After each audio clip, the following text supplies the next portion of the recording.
गीत गाना या नृत्य करना या फिर अन्य किसी कला का प्रदर्शन करना गलत नहीं है, बिल्कुल नहीं है।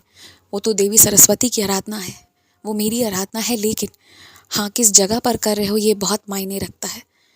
क्या वो सही जगह पर हो रहा है, क्या वो गलत जगह पर हो रहा है, क्या वो सही लोगों के लिए हो रहा है या गलत लोगों के लिए हो रहा है, उससे सही हो रहा है या गलत हो रहा है, ये चीज़ें बहुत मायने रखती हैं।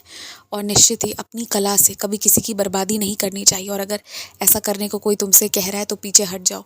थोड़ा सा नुकसान सह भी लोगे तो भी कुछ नहीं जाएगा, बाद में तुम्हें बहुत फ़ायदे मिलेंगे। और वो लोग जो गलत सिखा रहे वो भविष्य में नुकसान में ही रहने वाले हैं, तुम्हें उनका साथी नहीं बनना है।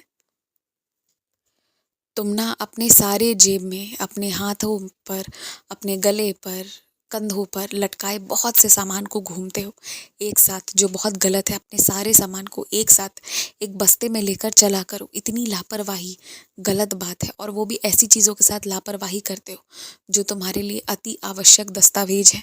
तो इन चीज़ों का ध्यान कोई और नहीं रखेगा, तुम्हें खुद ही रखना है। और एक बात बताओ, सबका दिल रखने के लिए, सबको बुरा ना लगे ये सब करने के चक्कर में क्या क्या दोगे और किस किस को दोगे और कितना दोगे, बताओ तुम्हें।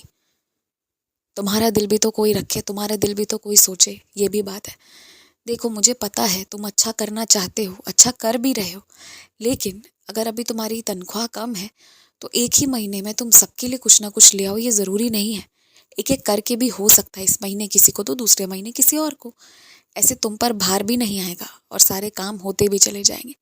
अगर तुम्हारा परिवार बड़ा है और कई सारे लगन, तो कभी कोई दूसरा त्योहार, तो कभी किसी का जन्मदिन, तो कभी सालगिरह, तो कुछ अगर लगा हुआ है, तुम्हें दिक्कत होती है उन सारे खर्चों को लेकर अपने जीवन निर्वाह करने में, तो मैं तुमसे कहूँगा एक बार मेरी सच्चरित्र पढ़ो और सच्चे मन से आराधना करो। तुम्हारी ये समस्या दूर हो जाएगी, तुम्हें एक और कमाई का जरिया मिल जाएगा, एक और स्रोत मिल जाएगा जिस माध्यम से तुम अपने खर्चों को ज़्यादा बेहतर तरीके से निर्वाह कर पाओगे। लेकिन मेहनत तुम्हें करना होगा, रोज़ सुबह उठकर मेरी सच्चरित्र पढ़कर जाना होगा, तुम्हें सप्ताह पारायण करना होगा। एक बार करके देखो, तुम्हारी ये चिंता भी दूर हो जाएगी। कुछ लोग अभी व्यस्त हैं, तुम्हें समय नहीं दे पा रहे हैं, पर उनका प्रेम, उनका आशीर्वाद, उनकी दुआएं तुम्हारे साथ सदैव हैं। कोई तुम्हें अपना ढेरों पल दे या ना दे, लेकिन ढेरों आशीर्वाद भेज रहा है, मतलब वो इंसान तुम्हारा है, तुम्हारी परवाह करता है, तभी अपने व्यस्त से व्यस्त समय में भी तुम्हें याद कर रहा है। अपने काम पर जाओ और काम पर जाने के लिए जो भी चीज़ों को करना है पहले से करके रखो। जहाँ से तुम्हें सम्मान मिल रहा है, जहाँ से तुम अपने पाँव पर खड़े हो पा रहे हो, उस स्रोत का सदैव सम्मान करो।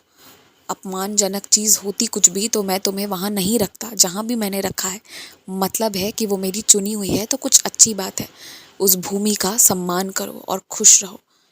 अपने पति, अपने बच्चों, किसी की चिंता मत करो, सब अच्छा होगा।